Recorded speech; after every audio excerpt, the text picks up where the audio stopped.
kita lembaran kolbu ini penuh dengan Bismillahirrahmanirrahim, Ar-Rahmanirrahim, Ar-Rahmanirrahim, Ar-Rahmanirrahim sampai mati. Ya. Orang kalau masuk alam kubur, jika mereka mengamalkan ini, ada satu tempat yang paling mulia di alam kubur namanya Illiyin. Di mana? Bukan di kubur itu. Jadi ruh, jiwa seseorang yang membersamai ruh dia, itu nanti Allah taruh di tempat Illiyin. Illiyin artinya tempat yang tinggi. Tubuh dia ditanam, tapi ruh dia melayang terus ke tempat yang paling tinggi. Sejauh mana banyak bekal dia di dunia.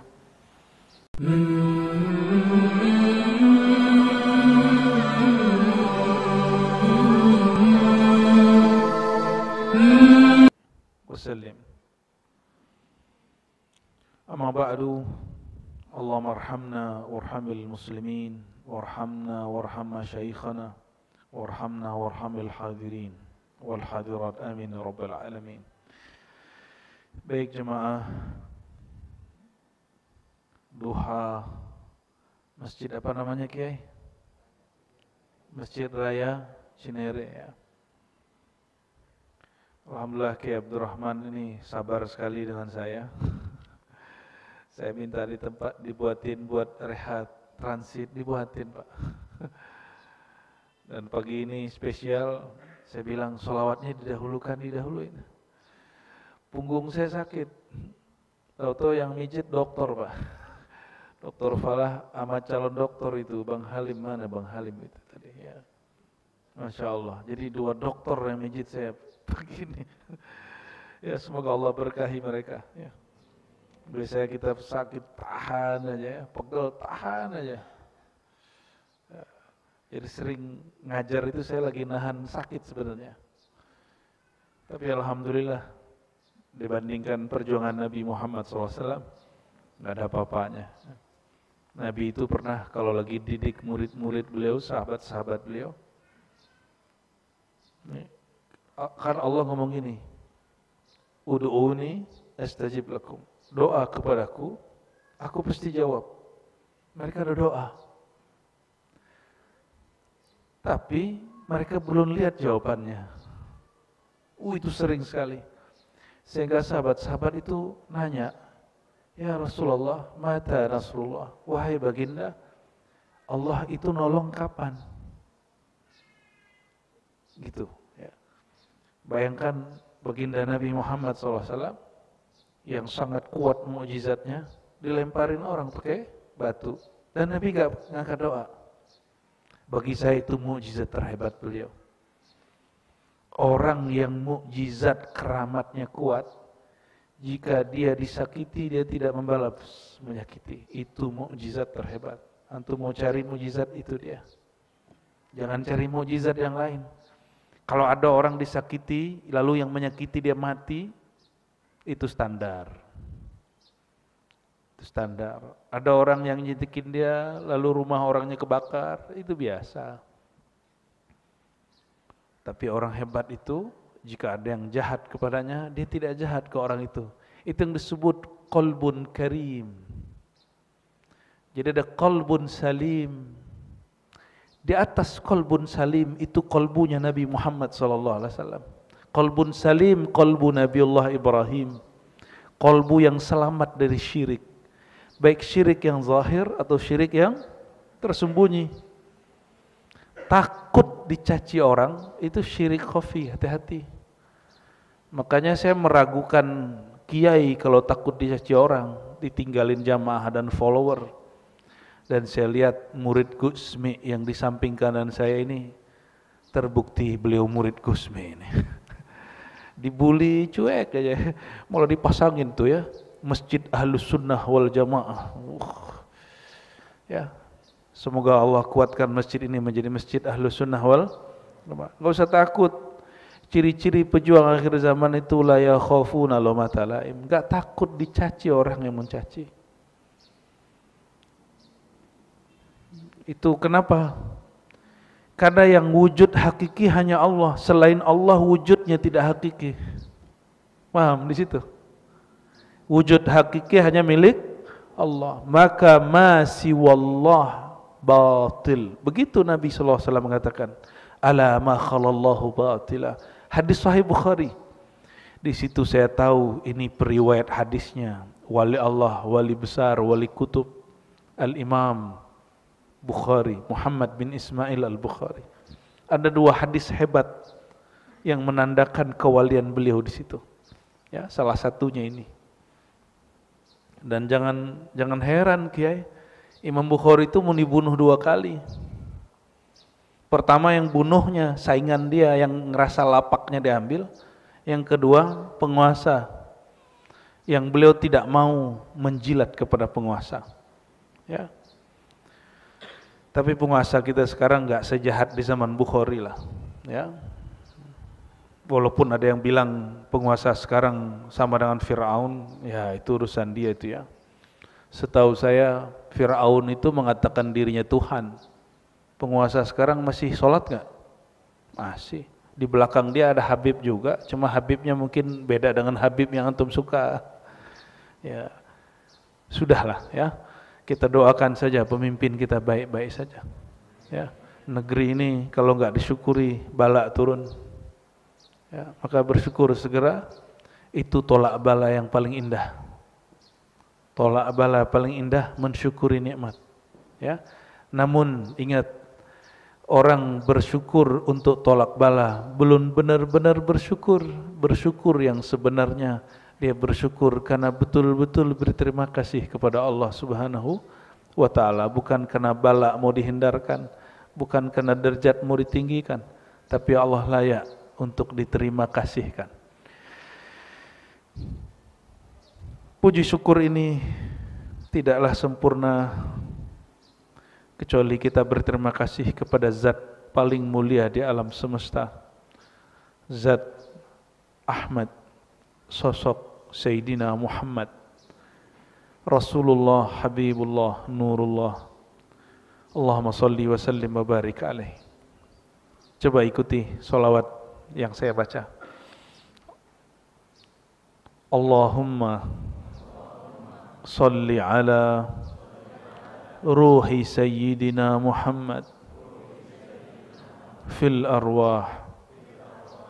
Ya Allah, limpahkanlah sir rahmat kasih sayangmu kepada ruhania Nabiina Muhammad sallallahu alaihi wasallam.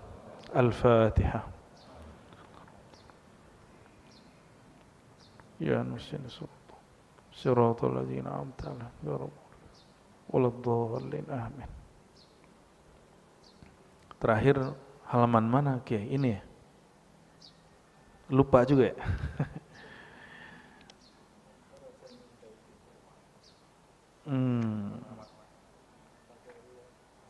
Oh ini sudah ya. Kemarin kita membahas keutamaan merbot masjid. Yadullu ala fadli man kanasal masjid wa nazzafahu. Orang yang membersihkan masjid. Ini hati-hati sama orang yang bersih-bersih di masjid, apalagi tidak digaji, ataupun digaji tapi tidak sesuai dengan pekerjaannya ya. Dan yang paling hebat nggak minta, tapi kalau dikasih ya terima aja ya. Jangan narif. Siapa yang jadi merbot masjid jangan narif. Salah satu yang tidak dapat saya jawab dulu dari permintaan almarhum ayahanda saya, kamu jadi merbot masjid noh katanya. Saya bilang, maaf Pak, anakmu sedang sibuk mempelajari ilmu untuk menghiasi masjid. Saya gitu dulu, tahun 2004 ya. Jadi bapak saya nyuruh Pak, biar anaknya diberkahi, ngurusin masjid. Tapi alhamdulillah insyaallah kita mau buat banyak surau-surau ya. Surau zikir, surau mengaji ma'rifatullah di mana-mana. Bahkan tempat saya tinggal pun saya jadikan sebagai tempat ngaji. Ya, di mana aja, dimanapun kami tinggal dulu kami tempat jadikan ngaji. Ya, berharap Allah Subhanahu Wa Taala menjadikannya sebagai masjid hakiki di sisinya, ya, tempat mengingat Allah Subhanahu wa taala. Man akhraja adzan minal masjid banallahu lahu baitan fil jannah. Hadis Imam Ibnu Majah, siapa yang mengeluarkan kotoran dari masjid, dia sama dengan membangun satu istana di surga. Jadi kalau ada kotoran di masjid, jangan nunggu merbot ngeluarin, kita yang keluarin ya. Maka antum bisa bayangkan merbot masjid kalau tulus, itu dia sudah punya istana yang para saudagar, peniaga, pejabat hari ini nggak punya. Jadi surga itu saat saya berbuat apa, di sana langsung jadi. Gitu. Detik itu langsung jadi. Maka Sayyidina Ibrahim mengatakan, surga itu subur, tapi tanamannya belum ada yang nanam. Maka tanamlah dengan subhanallah, alhamdulillah, Allah akbar, la ilaha illallah. Karena itu juga zikir. Itu juga sedekah. Ya, apalagi sedekah materi, itu lebih dahsyat lagi. Sedekah yang membuat orang yang menerimanya berzikir. Atau antum bersedekah dengan cara membersihkan masjid atau tempat orang berzikir. Ini bahasa zahirnya. Sekarang makna rohani dari hadis tadi. Siapa yang mengeluarkan kotoran dari masjid. Di pengajian lalu saya menjelaskan, masjid itu tempat sujud, tempat zikir. Tempat zikir hakiki itu bangunan atau kolbu orang yang beriman. Sebenarnya masjid hakiki itu mana?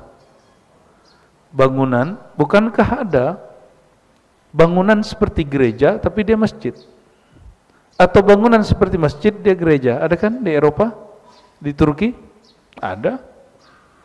Bukan itulah hakikatnya masjid. Hakikat masjid kullu makanin fihi dzukirasmullah. Setiap tempat yang mana di situ disebut nama Allah, dan hakikat masjid itu tempat kolbu orang ngumpul nyebut nama Allah Subhanahu wa taala.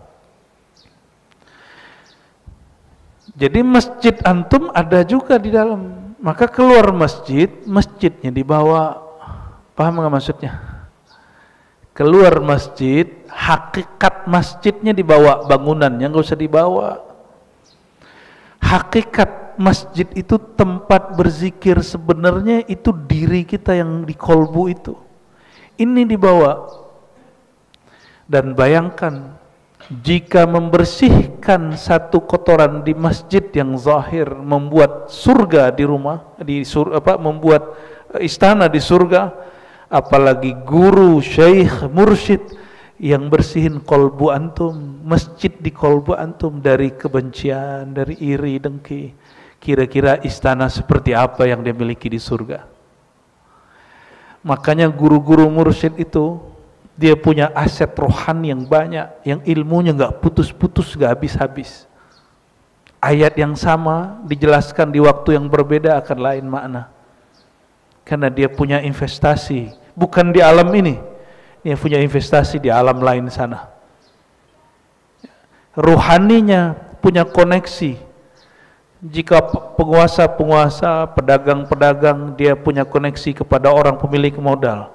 Pemilik modal hakiki adalah Allah Subhanahu wa taala. Rohaninya nyambung terus kepada Allah Subhanahu wa taala. Maka teman-teman, saudara-saudariku yang bukan Allah, sudah faham makom guru kita.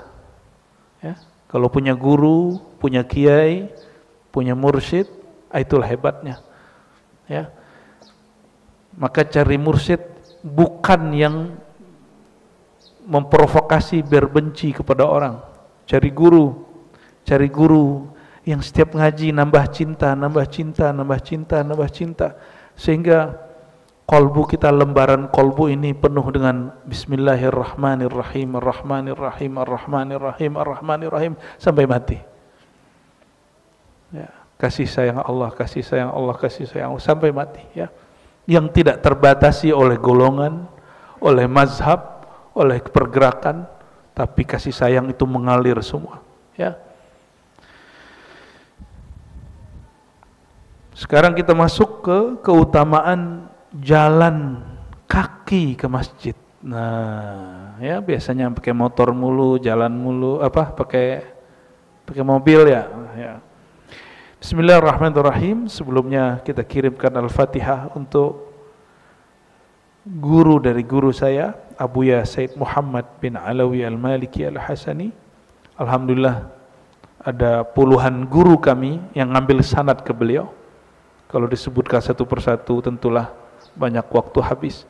Untuk guru-guru kami dan muallif kitab ini, yaitu Abuya Said Muhammad Alawi Al-Maliki, kita kirimkan surat Al-Fatihah. Alhamdulillah. Ya kenam dia nasin. Suratul ladzina an'amta 'alaihim waladdallin amin. Qala wa minha, ya, di antara keutamaan berjalan kepada menambah cinta, sehingga kolbu kita, lembaran kolbu ini penuh dengan Bismillahirrahmanirrahim, Ar-Rahmanirrahim, Ar-Rahmanirrahim, Ar-Rahmanirrahim sampai mati. Ya, kasih sayang Allah, kasih sayang Allah, kasih sayang Allah sampai mati. Ya, yang tidak terbatasi oleh golongan, oleh mazhab, oleh pergerakan, tapi kasih sayang itu mengalir semua. Ya. Sekarang kita masuk ke keutamaan jalan kaki ke masjid. Nah, ya biasanya pakai motor mulu, jalan mulu, pakai mobil ya. Bismillahirrahmanirrahim. Sebelumnya kita kirimkan Al-Fatihah untuk guru dari guru saya, Abuya Said Muhammad bin Alawi Al-Maliki Al-Hasani. Alhamdulillah ada puluhan guru kami yang ngambil sanad ke beliau. Kalau disebutkan satu persatu tentulah banyak waktu habis. Untuk guru-guru kami dan muallif kitab ini, yaitu Abuya Said Muhammad Alawi Al-Maliki, kita kirimkan surat Al-Fatihah. Alhamdulillah. Ya kenam dia nasin. Suratul ladzina an'amta 'alaihim waladdallin amin. Qala wa minha, ya, di antara keutamaan berjalan kepada menuju masjid, ya. Fa'an Abi Hurairah radhiyallahu ta'ala anhu, diriwayatkan dari Sayyidina Abu Hurairah radhiyallahu ta'ala anhu, qala Rasulullah sallallahu alaihi wasallam, Nabi sallallahu alaihi wasallam bersabda, Salatul rajul fi jama'atin tudha'afu ala salatihi fi baitihi wa fi suqihi 25 darajah. Salatul rajul, salatnya seseorang, baik laki atau perempuan, di jamaah, tudha'af, dilipat gandakan, dipandang besar oleh Allah daripada salatnya fi baitihi, di rumahnya, au fi suqihi, atau di tokonya, tempat kerjanya, kantornya, 25 darajah, 25 darajah.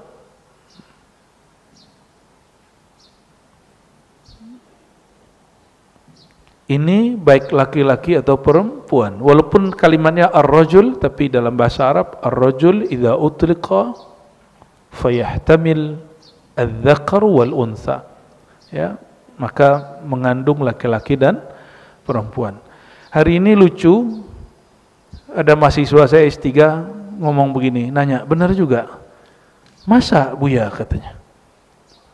Teman saya ustadz, dia ustadz juga, ustazah, melarang kami ke masjid, perempuan ke masjid, tapi tidak melarang kami ke mall. Ini ngomong mahasiswa S3. Akhirnya masjid sepi dari perempuan, tapi mall tetap ramai dengan perempuan. Betul, Bu? Berarti kita tidak sepakat dengan pemahaman itu, ya? Berarti perempuan tetap dianjurkan sholat di masjid? Mau tahu dalilnya? Sahih Bukhari, hadisnya lebih sahih dari dalil yang melarang perempuan ke masjid. Bahkan tidak ada larangan perempuan ke masjid, ya. Saya boleh pastikan Yang dilarang itu cuma perempuan yang membawa fitnah, yang niatnya ingin menggoda.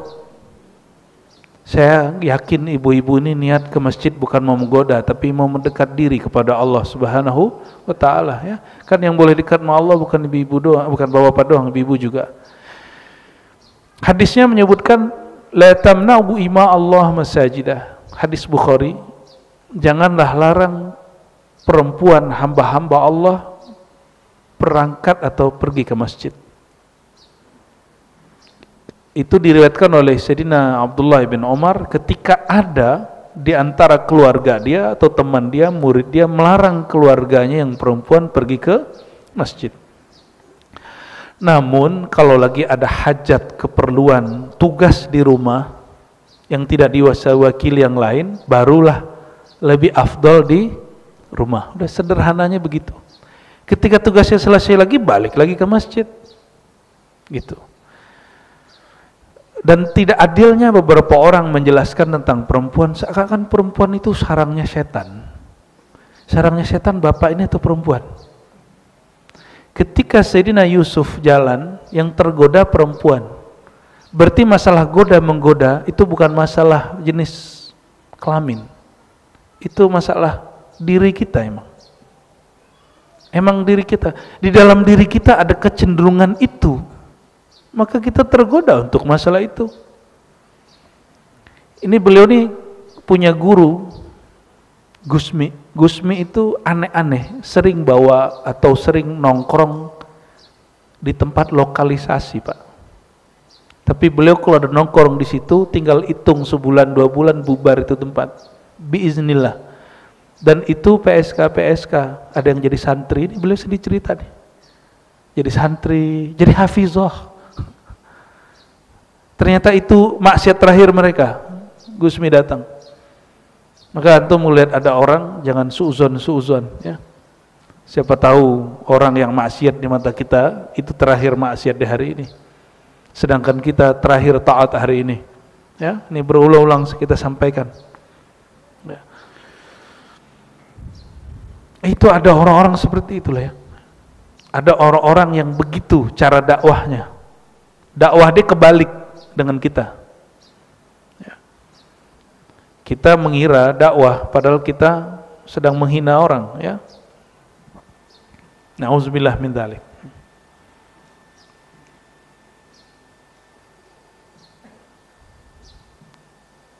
Wa dzalika idza tawaddaa. Nah, kenapa apabila seseorang berwudu lalu membaguskan wudu lalu berangkat ke masjid. Nah, hadis ini konteksnya dulu tidak ada WC masjid, tempat duduk di masjid nggak ada. Dulu masjid itu steril dari perairan karena emang nggak ada krannya, nggak ada sumurnya. Orang kalau ke sumur dulu jauh. Itu sebabnya para sahabat seling sholat subuh pakai wudu isya karena ribet keluar malam hari. Jangan bayangkan zaman baginda Nabi Muhammad SAW dan para sahabat, para tabi'in dan ulama-ulama sebelumnya, mereka toiletnya di dalam rumah, enggak.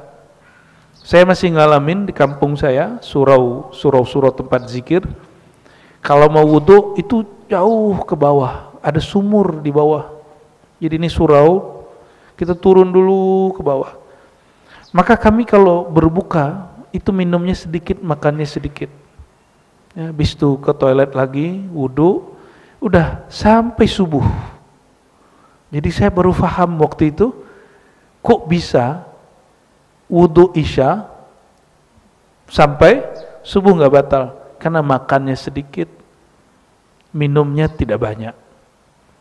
Nah, kenapa? Karena itikaf di surau, gerakannya nggak banyak, aktivitasnya nggak banyak. Kalau gerakan kita banyak, aktivitas kita banyak, mesti banyak minum. Beda ya, jangan disamain. Orang di itikaf itu cuma sholat, zikir, duduk, sholat, zikir, duduk, udah gitu aja kerjaannya. Emang gak dianjurkan banyak minum, sedikit aja minumnya. Dan jangan heran, ada wali Allah 12 hari wudu sekali, gak makan, gak minum, gak tidur. Itu ada riwayatnya, dan riwayatnya sahih. Kok bisa 12 hari? Belum seberapa. Ashabul Kahfi 309 tahun. Pas ditanya mereka nggak berasa. Ini antum sudah 12 hari loh, nggak makan, nggak minum. Dia nggak tahu, dia nggak sadar. Dunia dia sudah beda. Ada orang begitu. Nah, kita kalau masih jam 12 lapar, itu belum makomnya tuh sudah ya. Udah makan aja kayak biasa. Gue segaya-gayaan juga. Ya. Udah jam sekian asam lambung naik, udah. Berarti makomnya belum puasa, makomnya sama sarapan dulu. Ya, nanti ikutin polanya. Ada pola-polanya. Nanti ada masa kita makannya sedikit sekali karena emang gak ada yang bisa dimakan. Air ini kan orang sekarang minum disisain, bener nggak? Terus ditinggal. Dia nggak tahu.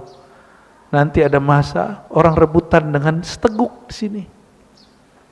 Sebelum masa itu datang, antum jangan begitu. Ya, syukuri ada yang sekarang. Sehingga nanti ketika air itu nggak ada, yang menghidupkan kita bukan air tapi Allah Subhanahu wa ta'ala. Jadi kita nggak nyekutuin Allah dengan air. Gitu ya. Summa kharaja ilal masjid la yukhrijuhu illa shalah. Lalu dia keluar ke masjid dan dia tidak berniat keluar dari rumahnya kecuali hanya untuk sholat. Nah, ini yang saya sampaikan di bulan sebelumnya. Tujuan kita hidup di dunia cuma sholat.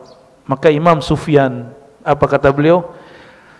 Kalau bukanlah karena sholat jamaah, sholat 5 waktu, sholat duha, sholat tahajud, majelis zikir, silaturahim, maka aku memilih lebih baik dikubur mati daripada hidup.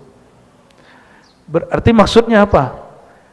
Hidup, sholat jamaah, sholat sunat, silaturahim, ngaji, ini lebih nikmat daripada masuk alam kubur, dapat nikmat dalam kubur.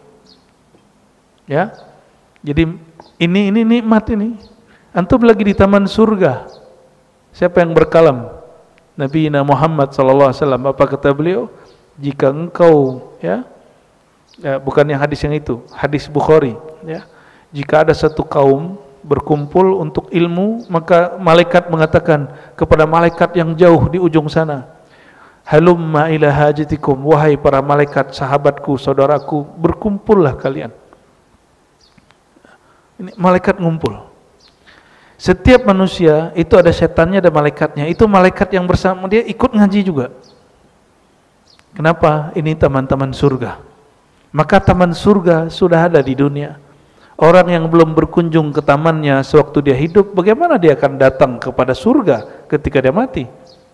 Ya, enak benar ya. Maka di dalam Islam enggak ada penebusan dosa. Di dalam Islam kalau mau ditebus dosanya, tobat beramal sendiri. Guru cuma menuntun jalan, nggak bisa dibayar ya. Mengenai kafarah betul ada dalam ilmu itu, tapi masuknya ke bab adab. Masuknya ke bab adab, tidak masuk ke bab fikih ya. Nabi SAW ada beberapa riwayat ya, menyebutkan sahabat Nabi melakukan A lalu disuruh kafarah. Nah, ada kafarah yang wajib, ada kafarah yang sifatnya rohani, spiritual. Nah, yang spiritual ini nggak masuk wilayah fikih, ya. La yakhtu khutwatan. Nah, ketika niat dia keluar, nah, ini teman-teman masih ada yang kerja berangkat pagi pulang sore, masih? Benar? Ganti niatnya. Saya berangkat untuk sholat nanti di masjid kantor, gitu ya. Terus kerjanya gimana? Kerja ngikut sholat, bukan sholat ngikut kerja. Orang hidup begitu nikmat sekali ya. Itu yang disebut indahnya hidup bersama Allah Subhanahu wa ta'ala. Maka nggak ada orang panik, karena tujuan dia sholat. Seandainya pekerjaan dia berhenti nggak bertuhan ya. Maka nggak ada dalam Islam orang yang sir sholatnya hidup, nur sholatnya hidup, dia panik kalau di PHK, nggak ada ya. Karena mereka tidak perlu demo kepada makhluk, dia cukup memohon kepada Khalik Allah Subhanahu wa ta'ala. Lam yakhtu khutwatan, tidaklah dia melangkah satu langkah.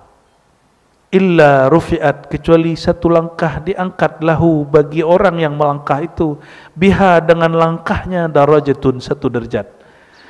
Oke, dari parkiran ke sini ada 10 langkah. Ya lumayan lah. Dari rumah naik apa? Mobil. Ya derajatnya dari rumah ke mobil, pas mobil turun gitu. Ini harfiah hadis, ngikutin harfiah hadis. Lo kan kita mobil bayar, iya bayar, betul. Saya nggak nanya itu. Bensinnya beli kok, iya saya nggak nanya itu. Yang Nabi bicarakan jalan, maka teman-teman di tempat tinggal sekitarnya ada masjid. Coba sekali seminggu, kalau nggak setiap hari, jalan kaki. Jalan kaki. Insya Allah orang yang begitu terus, ya, dia husnul khatimah. Kenapa? Derajatnya diangkat. Wa hutta anhu biha khati'atuhu. Lalu Allah gugurkan kesalahan-kesalahan dia. Kita setiap hari ada salah. Mulut kita kadang nyakitin pasangan sendiri, teman sendiri, tetangga offline dan tetangga online. Bener ya? Itu Allah gugurkan, gugur ya. Maka ada satu wirid yang orang lupa. Ada wirid bukan di atas sajadah, tapi wirid sebelum sampai ke atas sajadah, yaitu jalan kaki. Ini yang saya takjub ke jemaah tabligh, mereka punya satu gerakan namanya khuruj jemaah jalan kaki. Emang gak masuk akal sih orang-orang itu hari ini, tapi ada loh. Walaupun 1-2. Kalau dulu kiai-kiai kita disuruh kamu jalan kaki ke Surabaya, benar nggak kiai? Dari Jakarta ke Surabaya jalan kaki, nggak masuk akal kan? Akal antum, akalnya kiai masuk, akalnya murid masuk. Jadi kalau jamaah tabligh masih mending jamaah ini sendiri, nggak boleh bawa handphone, nggak boleh bawa duit, sedapatnya makan sedapatnya, nggak boleh minta. Gak boleh minta, bayangin coba. Ya, betul-betul. Ya, itu wiridnya Syekh Abdul Qadir Jilani, gak boleh minta ke makhluk. Fa idza shalla lam tazal malaikatu tusalli alaihi. Apabila dia salat, maka malaikat senantiasa bersolawat untuknya, madama fi shalah, bahkan selama dia masih di tempat sholatnya, walaupun dia nggak sholat, walaupun ketiduran, ngantuk, tuh, nggak apa-apa. Maka saya nggak pernah marah lagi ke santri saya, mahasiswa saya yang ketiduran, Pak, karena malaikat sholawat kepada dia walaupun dia ketiduran. Kan dia udah berjuang matanya, tapi matanya lebih berat daripada ilmunya, atau ilmunya keberatan. Nggak ada masalah. Ya, dalam ilmu psikologi, ketika orang antara tidur dan tidak tidur, itu matanya nggak aktif, tapi pendengarannya aktif. Itu sebabnya jangan tidur dengerin musik yang jorok. Kalau mau tidur dengerin musik yang instrumen yang melegakan hati, bukan yang bikin galau. Bukan yang sakit hati, bukan yang gitu-gitu ya. Bukan yang rindu gitu, itu bikin jadi rindu. Asyauqu yu'azzib, asyauqu maradun. Rindu itu sakit. Rindu yang enggak sakit cuma rindu kepada Rasulullah sallallahu alaihi wasallam dan rindu kepada pewaris-pewaris Rasulullah sallallahu alaihi wasallam. Karena merindui pewaris Rasulullah bukan si pewarisnya yang kita rindui, tapi nurullah, nur Rasulullah yang ada pada diri orang itu. Makanya rindu nggak sama gurunya? Kiai, rindu nggak sama Gusmi? Rindu. Ini kalau diterusin nangis nih Pak. Diterusin nangis ini. Semua orang merindukan Rasulullah SAW karena nggak bertemu fisik baginda Nabi Muhammad SAW. Orang merindukan gurunya. Tanya teman-teman ribat itu, ya, teman-teman kita yang khidmat di ribat. Saya keluar kota Pak, mereka kelimpungan. Ini baru Ar-Razi yang hilang. Gimana antum kehilangan sosok Nur Muhammad sallallahu alaihi wasallam? Ya. Gimana enggak nangis Sayyidina Bilal, enggak sanggup dia tinggal di Madinah, maka dia pindah ke Syam, karena setiap kali dia melihat rumah Nabi SAW, lorong-lorong yang dulu dia temani Rasulullah SAW, dulu tempat-tempat yang Nabi nongkrong duduk, nah dia enggak sanggup. Dia melihat Nabi SAW nangis. Punya orang yang kita kasihi dan berpulang, punya ngelihat benda yang dia suka, setiap hari kayak dia ada di hadapan kita. Dan dia nggak sanggup, maka dia pindah ke Syam. Ya, itu yang antum rindui, bukan si fisik dia, tapi sebenarnya nurullah, nur cahaya Rasulullah yang ada di situ. Ya, maka Rasulullah disebut Habibullah, yang dicinta. Boleh juga saya artikan yang dirindu. Ya, itu yang dirindu. Maka di akhir zaman, puncak nanti, kekecauan akhir zaman, ini belum puncak-puncak amat. Jadi ada orang nanya, udah gak sabar dia, kapan sih Imam Mahdi keluar? Itu ya, ada pertanyaan gitu ya. Sabar bro, ya, sabar. Ya, Allah aja penyabar kok untuk ngeluarinnya. Masa kita gak sabar untuk menunggunya? Innallaha ma'as sabirin. Allah karena dia maha penyabar hanya membersamai orang yang sabar, termasuk sabar untuk menyerang musuh, baik musuh yang zahir atau musuh yang batin. Jangan kelabakan ya. Kita harus sabar. Baru kalau Allah bersama orang sabar, kalau bersama Allah kalah atau menang? Ada orang bersama Allah kalah? Gak ada. Orang bersama Allah yang ada cuma ngalah untuk menang. Maka coba perhatikan, Rasulullah SAW di Mekah 13 tahun, perjuangannya rumit, tapi enggak sampai sempurna 11 tahun, hanya 10 tahun lewat sedikit. Itu rasanya sahabat di Madinah seperti ribuan tahun. Berapa tahun di Madinah? 10 tahun. Benar hadisnya. Benar ya. Nabi itu wafat bulan Rabiul, baru selesai 10 tahun, masuk ke tahun ke-11. Muharram, Safar, Rabiul Awal, wafat hari ke-12. Jadi 10 tahun 2 bulan lebih dikit.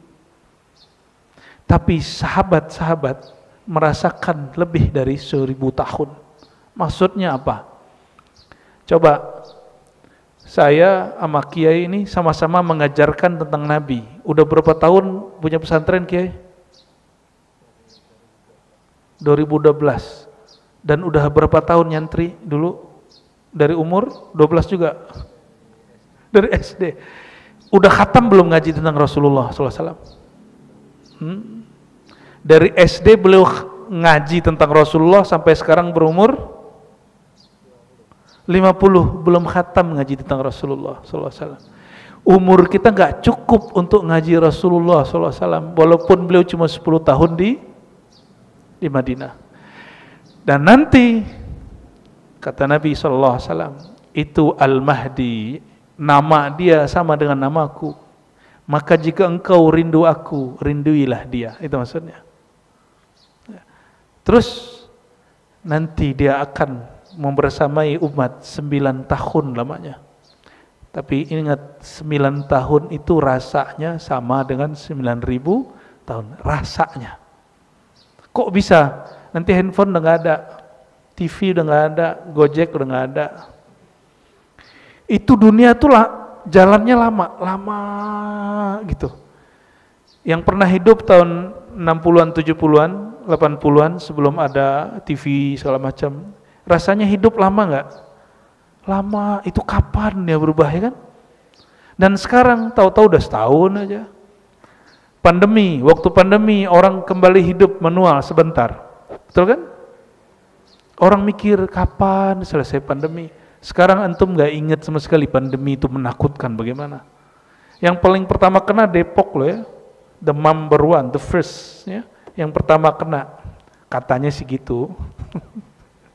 Beritanya di Depok yang ditutup Irian Jaya, kan lucu.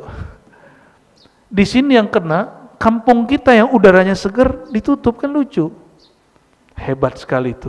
Jadi pandemi itu yang bahaya bukan virusnya, beritanya. Nah, nanti berita-berita begitu udah nggak ada, maka dunia itu terasa lama gitu dan indah. Ya, semoga kita sampai di masa itu, ya, bertemu orang-orang yang ditunggu. Amin ya rabbal alamin. Ada orang ngomong ke saya gini, Imam Mahdi itu ajaran Syiah. Kurang piknik bro.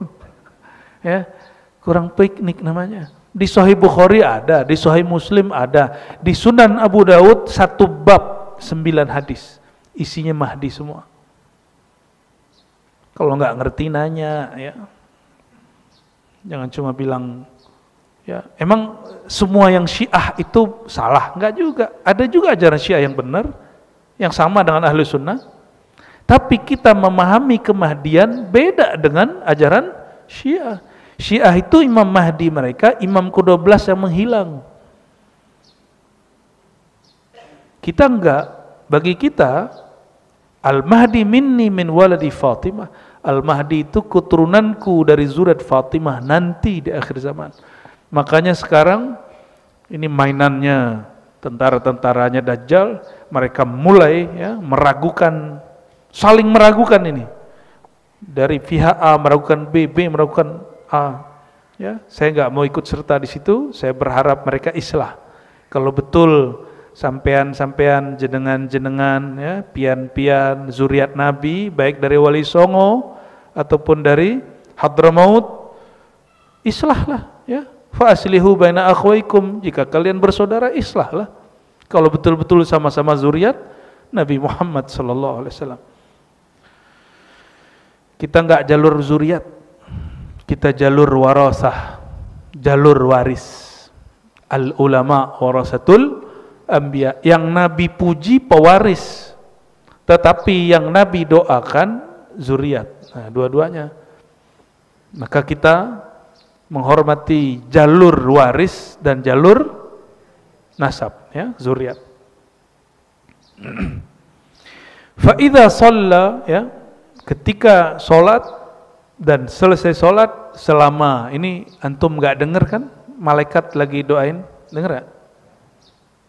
Apa kata malaikat? Allahumma salli ala fulan, ya Allah, limpahkan salawat dan salam kepada si fulan, si fulan, si fulan.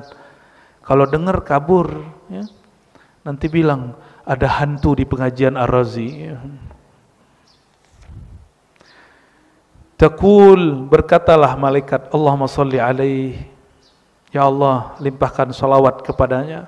Allah marhamhu, ya Allah sayang dia, ya. Limpahkan kasih sayang kepada dia. Wala yazalu fi salatin man tazara salah. Orang itu dihitung salat selama dia menunggu salat.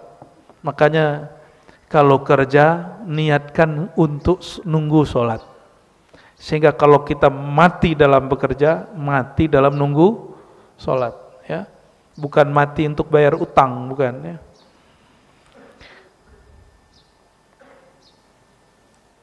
Dulu di zaman Nabi SAW ada seorang Ansar. Dia rumahnya agak jauh dari masjid.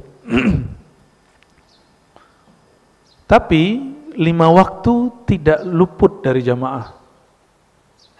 Ya, lalu ada orang ngomong ke dia, "Lau ishtaraita himaran", seandainya kamu beli kendaraan dan kamu berangkat dengan kendaraanmu, ya, tarkabuhu fi zulama'a fir ramda, ya, dengan gelap atau lagi musim tidak enak, kamu tetap bisa datang ke masjid berkendara. Apa jawaban dia? Ma yasurni ana manzili ila jambil masjid, inni uridu ayyuktaba li mamshaya ila al masjid wa ruju'i idza raja'tu ila ahli. Saya tidak ingin dekat-dekat tinggal di masjid dan punya kendaraan ke masjid. Kenapa? Aku ingin setiap langkahku berangkat dan pulang itu dicatat di sisi Allah Subhanahu wa taala. Faqala Rasulullah sallallahu alaihi wasallam, qad jama'allahu laka dzalika kullah. Allah telah mengumpulkan keberkahan itu pada dirimu. Jadi nggak usah beli rumah dekat masjid ya. Ya, dikit pahalanya. An Jabir bin Abdullah ya. Terus ini sama lah hadisnya.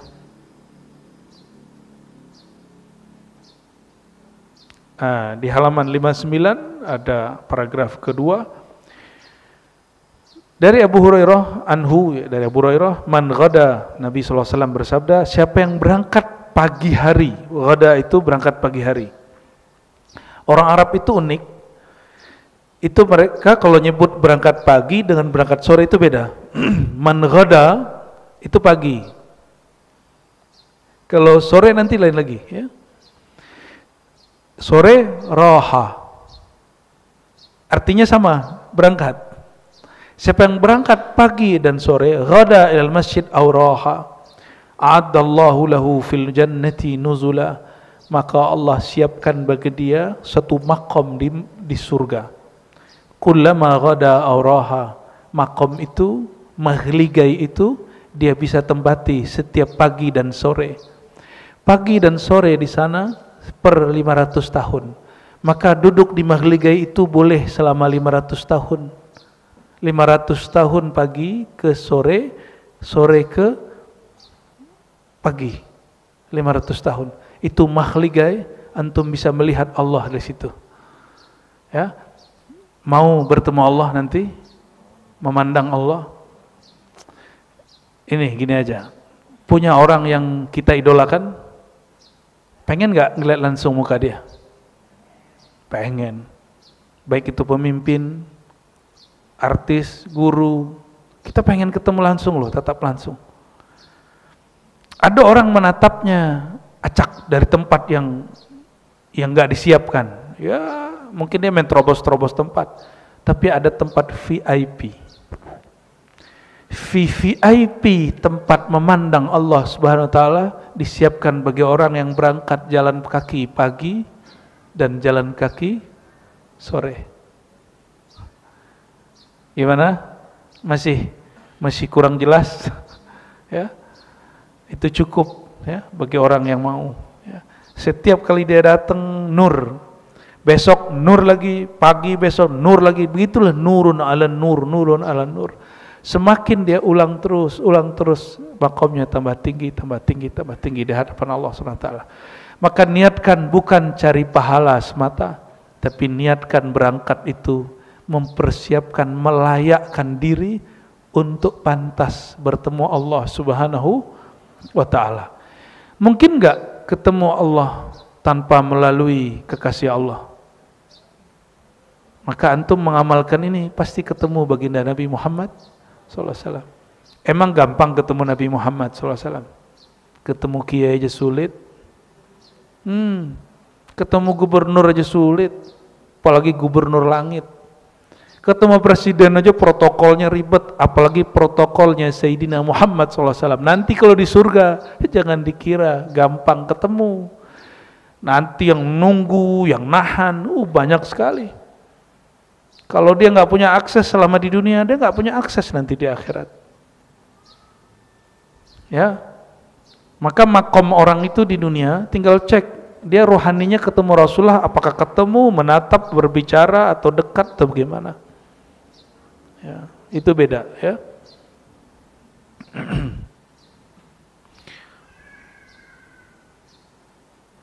Man kharaja, hadis Abu Daud.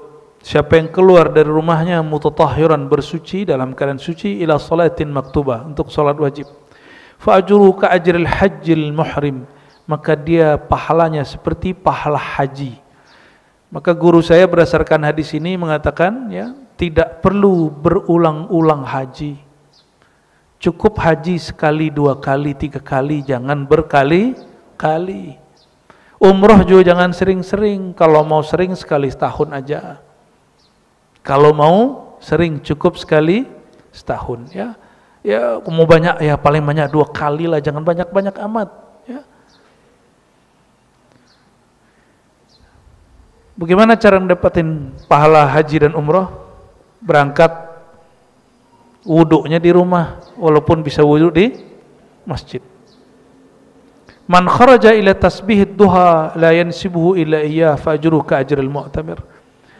Siapa yang keluar untuk salat duha, maka dia pahalanya seperti pahala umrah, ya. Wa salatun ala ithli salatin la laghwa bainahuma kitabun fi 'illiyyin. Nanti Bapak Ibu, saudara-saudariku, orang kalau masuk alam kubur, jika mereka mengamalkan ini, ada satu tempat yang paling mulia di alam kubur, namanya Illiyin. Di mana? Bukan di kubur itu. Jadi ruh, jiwa seseorang yang membersamai ruh dia, itu nanti Allah taruh di tempat Illiyin. Illiyin artinya tempat yang tinggi. Tubuh dia ditanam, tapi ruh dia melayang terus ke tempat yang paling tinggi, sejauh mana banyak bekal dia di dunia, ya. Kitabun fi 'illiyyin, dia ditetapkan punya makom di 'illiyyin. Itu surat apa itu, Kiai?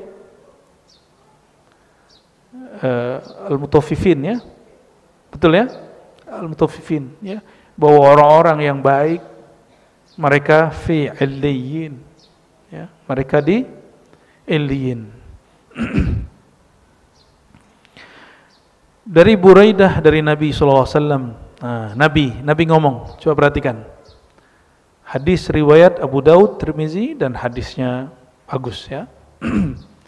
Basyiril masya'ina fi zulami ilal masajid bin nurit tam yaumal qiyamah.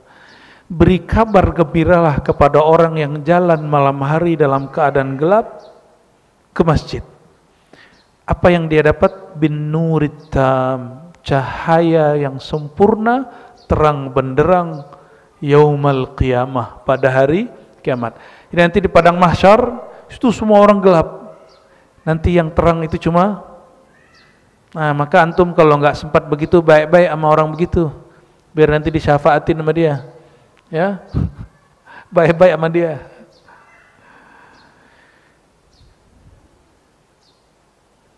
Dan mereka itu disebutkan dalam hadis yang berikut, al-khawwaduna fi rahmatillah, orang yang larut dalam kasih sayang Allah Subhanahu wa ta'ala, ya.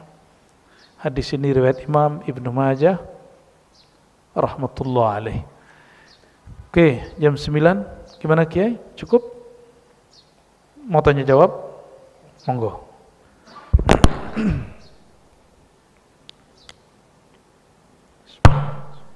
Cek, baik. Bapak Ibu sekalian, mungkin sedikit Bu ya, saya mau minta penguatan ini. Mulai nih kayaknya. Berkaitan tentang yang sekarang ini dialami saudara-saudara kita ini keluar dari tema Bu ya, Ya. Di Palestina. Kira-kira apa sikap kita dan perjuangan kita untuk membantu para mujahidin Palestina itu? Untuk diberikan bimbingan Bu ya. Yakin. Terima kasih. Nggak takut dibully. Nanya begitu nggak takut dibully ya Bib ya? Saudara-saudariku bukan Allah, ini zaman fitnah, ini zaman dibalik-balik, ya. Kita ini jangan mau dipecah belah oleh fitnah yang namanya sosial media, ya. Tidak ada muslim kecuali darah dagingnya cinta dengan tanah suci Palestina,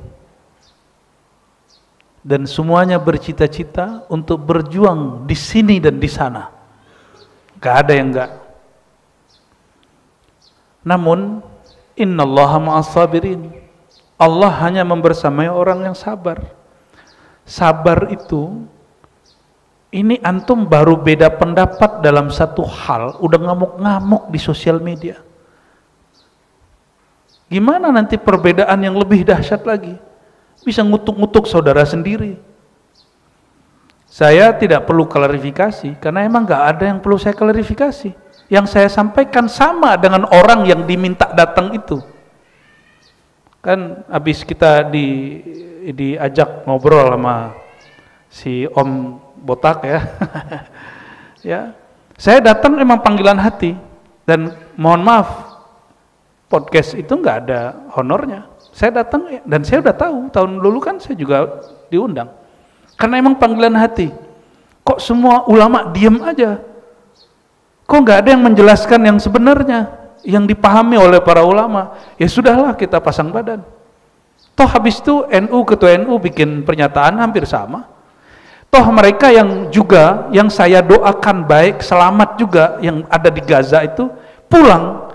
Yang katanya saya hanya tahu 1%, dia sekian 99%. Penjelasan dia sama. Cuma saya tidak terjebak kepada kepada faksi-faksi. Karena seandainya tidak ada faksi-faksi itu, kita tetap cinta dan berjuang untuk Palestina. Maka saya sampaikan kepada antum, saya nggak benci Hamas, saya juga nggak benci Fatah, tapi saya juga nggak pro dengan ideologi mereka. Saya cuma pro Palestina. Maka selama Hamas dan Fatah membela Palestina, kita bersama mereka, tapi bukan bersama ideologi yang mereka konflik sesama mereka. Kalau mau bela-belaan pro-proan, mana yang lebih pantas? Yang lebih lama berjuang untuk Palestina, Fatah atau Hamas? Fatah. Saya nyaksiin ayah saya almarhum, itu cerita tentang Yasser Arafat luar biasa. Makanya kami dulu paling senang pakai kofiah, yang kofiah namanya. Itu saya salah satu favorit saya dari dulu. Ya. Cuma karena sekarang orang banyak begitu ikut-ikutan, saya nggak pakai. Ya udah, kita pakai yang diijazahkan guru kita aja. Ya. Dan Yasser Arafat itu bahkan meninggalnya itu pun penuh konspirasi. Dia dan sekarang presiden hari ini itu dari Fatah. Mereka mendirikan gerakan Fatah 40 tahunan sebelum Hamas. Perjuangannya dulu diplomatik dan militer diplomatik, dua-duanya dijalani. Cuma di tengah jalan, karena Fatah itu mengatakan Ikhwan Muslimin tidak semanhaj dengan kita, maka muncullah orang-orang di belakangan tahun 87 bikin namanya Hamas. Dan saya kasih tahu antum, saya nggak pernah anti Hamas. Cuma saya katakan saya tidak berideologi sama dengan Hamas, boleh nggak? Jangankan Hamas, saya aja beda sama NU Muhammadiyah. Tapi saya cinta mereka gitu. Beda nggak? Emang kita kalau beda terus harus benci gitu? Emang kita kalau nggak sama-sama di satu wadah, terus kita harus maksa orang ikut wadah kita? Emang antum kalau beda mazhab pergerakan sama orang-orang yang beda sama kita caci maki? Begitu Rasulullah SAW mengajarkan? Kan enggak? Coba lihat, adakah di situ saya merendahkan Hamas? Tidak ada. Saya cuma mengatakan, bahkan seandainya Hamas tidak ada, Fatah tidak ada, kita berjuang cinta Palestina, titik, begitu. Supaya orang tidak terjebak kepada gerakan-gerakan fraksi-fraksi, kelompok-kelompok, fi'ah, ta'ifah. Fokusnya di Palestina. Coba, antum yang hidup tahun 70-an, Hamas sudah ada belum? Pro-nya masih apa waktu itu? Pasti Fatah. Dan masih ada kelompok lain di situ. Masih ingat, bro, antum dulu bully saya karena saya tidak mengkafirkan Syiah, benar nggak? Masih ingat? Udah lupa kan? Memori kita pendek.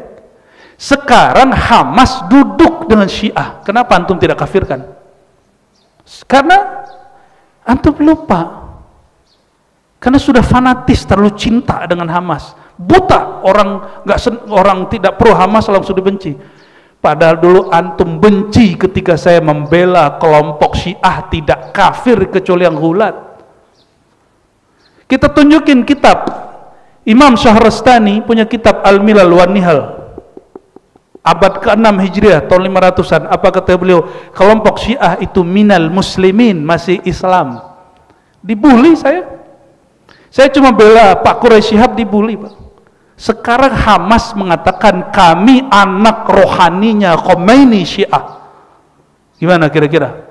Mana antum yang dulu bully-bully Syiah? Mana Habib yang dulu mengkafirkan Syiah itu mana?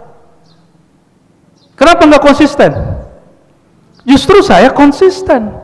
Bagi saya Hamas bersama orang Iran, orang Syiah juga nggak ada masalah. Yang penting dia bersama kita dengan Palestina, sederhana. Antum tahu nggak setahun lalu Bashar Assad yang antum benci, presiden mana? Suriah yang antum kutuk di majelis-majelis. Hamas buat persetujuan, tatbik, normalisasi sama dia. Terus konflik sebentar balik lagi. Tahu dari mana? Buka berita-berita resmi dalam bahasa Arab. Kalau nggak ngerti, jangan cuma ngikut berita hoax yang muncul di internet. Dulu waktu saya membela Bashar Assad, saya dikafir-kafirkan orang. Apa? Jadi ada orang nanya di Kalimantan, ada orang nanya gini, apa pendapat antum tentang Bashar Assad? Jawaban saya bukan benar salah, saya cuma ngomong gini, ente kalau jadi presiden terus ada orang bikin rusuh di negerimu, kamu lawan nggak? Lawan. Bashar Assad presiden di Suriah, lalu ada orang bikin rusuh atas nama jihad, boleh nggak dia lawan? Boleh. Dibully juga kita, Pak. Alasannya apa? Bashar Assad Syiah. Ya salam ya akhi, emang ada buktinya Bashar Assad Syiah? Kalaupun iya, sekarang Hamas kerjasama dengan Iran, pusatnya Syiah, dan videonya jelas ya. Khalid Mash'al mengatakan itu pimpinan, ketua hariannya. Apa kata dia? Ini bantuan daripada Iran, negeri Syiah. Mana konsistensi antum? Ya. Justru saya menyiapkan pemikiran-pemikiran kita, nanti kalau seandainya Sunni Syiah gabung, siap nggak? Gitu maksudnya. Yang saya cita-citakan di kepala saya cuma satu, innamal mu'minuna ikhwah, orang beriman itu saudara. Makanya antum lihat video-video saya sebelumnya, saya mendoakan Hamas, Fatah, Islah. Gak mesti mereka satu dalam satu organisasi, Islah aja selesai. Karena tahun 2007 mereka perang, Pak, bunuh-bunuhan, memperebutkan Gaza itu. Kita nggak mau meniru itu. Antum mau NU Muhammadiyah perang? Nah, mau rebutan Indonesia? Kira-kira begitu. Maka saya cinta Palestina. Maka jika Hamas emang judulnya cinta Palestina, ana ma'akum, saya bersama Hamas. Tapi bukan Hamas sebagai kelompoknya, tapi Hamas sebagai Palestinnya, Fatah sebagai Palestinnya. Ada kelompok satu lagi, Jihad Islami sebagai Palestinnya. Jangan gagal paham. Apa antum, ya sebenarnya ada satu hal di luar itu.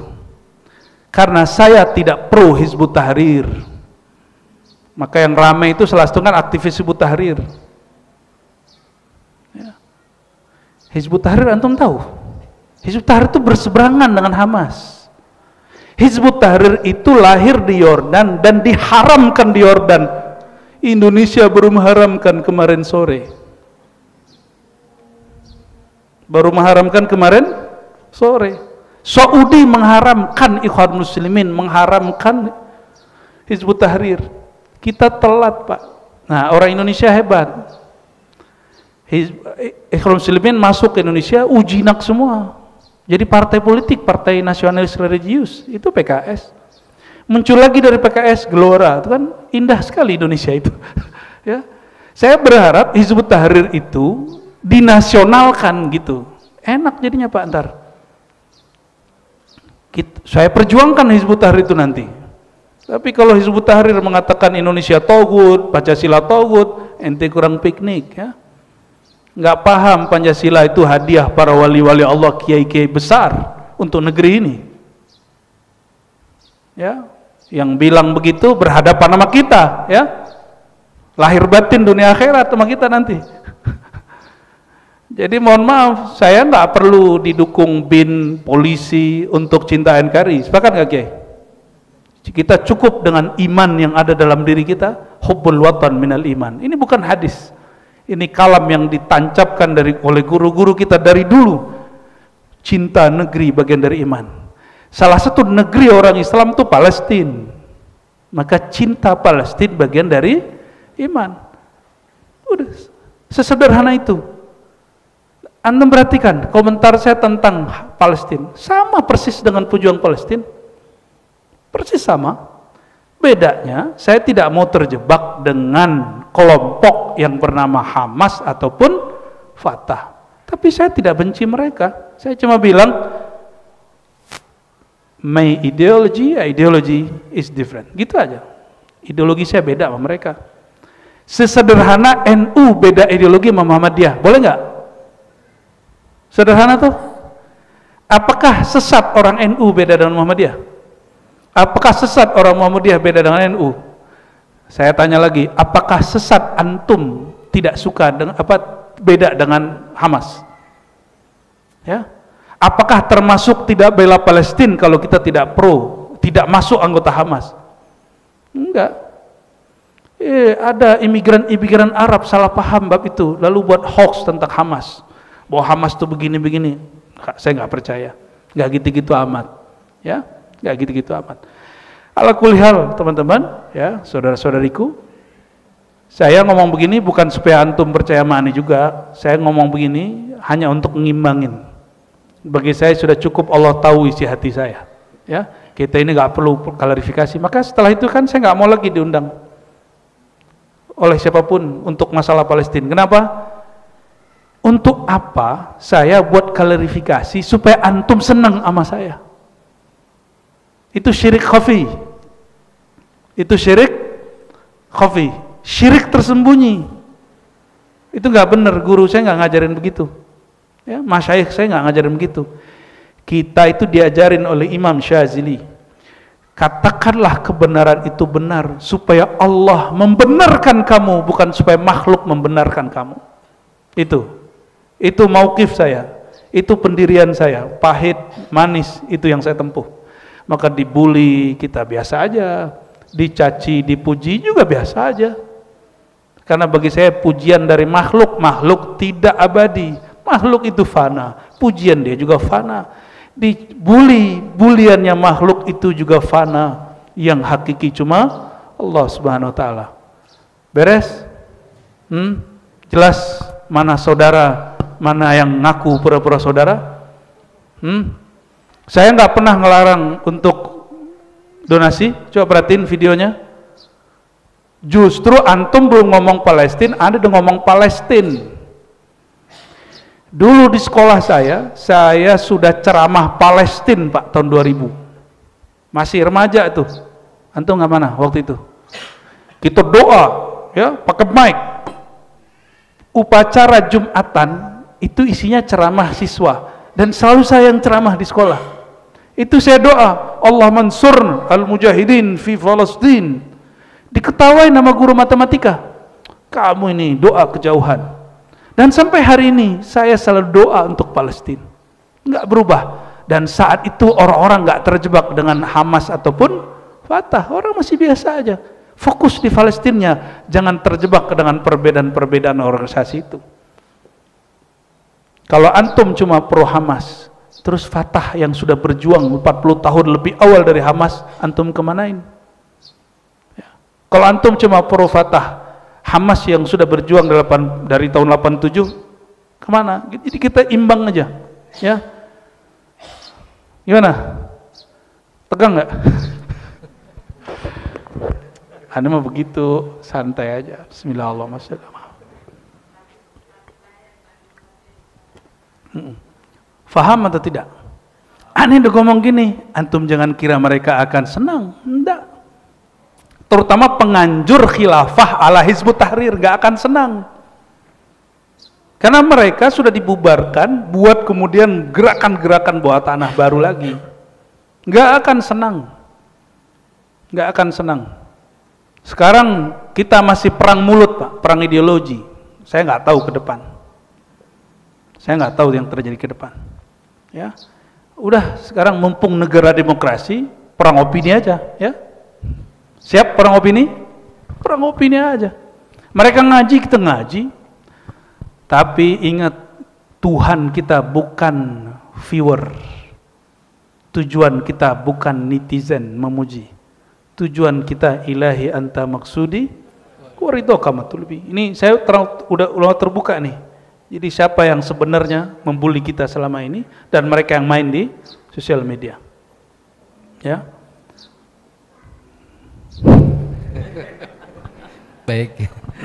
Baik, mungkin cukup dan alhamdulillah jelas ya. Jadi kita semuanya bersama-sama para mujahidin Palestina, siapapun terutama saat ini berjuang untuk saudara-saudara kita di Palestina, dan lawan kita, musuh kita adalah Zionis Israel. Jadi jelas jangan sampai kita nanti justru malah perang sesama kita sehingga Zionisnya makin kuat, kitanya makin rapuh gitu. Jadi ini yang mungkin kesimpulan yang dijelaskan oleh beliau, dan mudah-mudahan ini menjadi jawaban untuk kita semuanya. Dan tambah ramai gitu ya. Terima kasih banyak, mudah-mudahan ada manfaatnya untuk kita semuanya, dan mohon ditutup doa Buya. Oke. Astaghfirullahaladzim, astaghfirullahaladzim. Baik, saudara-saudari kemuliaan Allah, mari kita kirimkan Al-Fatihah untuk diri kita masing-masing, rohani kita masing-masing, untuk orang tua kita, guru-guru, dan Sayyidul Mursyidin, Sayyidina Muhammad sallallahu alaihi wasallam. Al-Fatihah. Bismillah. Ya na'budu wa nasta'in. Shiratal ladzina an'amta 'alaihim ghairil maghdubi 'alaihim. A'udzu billahi minaz Bismillahirrahmanirrahim. Allahumma rahmanir-rahim, karim, azim. Shalli ala Sayyidina Muhammad 'abdika wa rasulika an-nabiyil ummi wa alihi wa sahbihi wasallam. Allahumma ya Ghaffar ya Ghafur, ighfir lana dhunubana wa liwalidina warhamhum kama rabbawna shighara.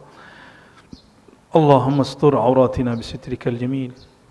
Allahumma ya nur nawwir qulubana bi nuri ma'rifatik.